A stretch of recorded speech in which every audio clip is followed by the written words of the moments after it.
ძლიერი საქართველოს ლიდერებმა ბრიუსელში ვიზიტი დაიწყეს. ცოტა ხნის წინ კოალიციის თავმჯდომარე მამუკა ხაზარაძე, თბილისის მერობის კანდიდატი ლელო გახარიას მხრიდან, ირაკლი კუპრაძე და საარჩევნო შტაბის ხელმძღვანელი თაზო დათუნაშვილი ბრიუსელის მერმა ფილიპ კლოზიმ მიიღო.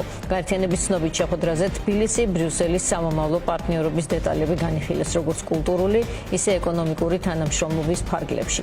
ბრიუსელის მერს სტუმრებმა საქართველოს წინასაარჩევნოდ არსებული მძიმე პოლიტიკური ვითარება გააცნეს.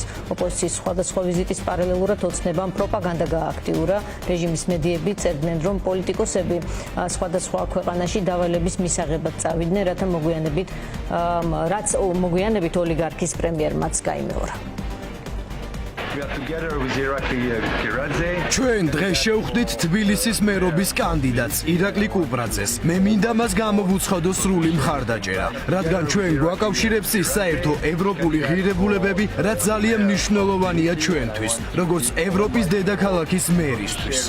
შევთანხმდით მნიშვნელოვან თანამშრომლობებზე ევროპის მთავარ დედაქალაქს და თბილისს შორის, რაც მოიცავს საკუთარ თავში ინფრასტრუქტურის მიმართულებით თანამშრომლობას, ჯანდაცვა, საგანმანათლებლო სფეროებს, ახალგაზრდების დაცვის პროგრამებს და ასე შემდეგ.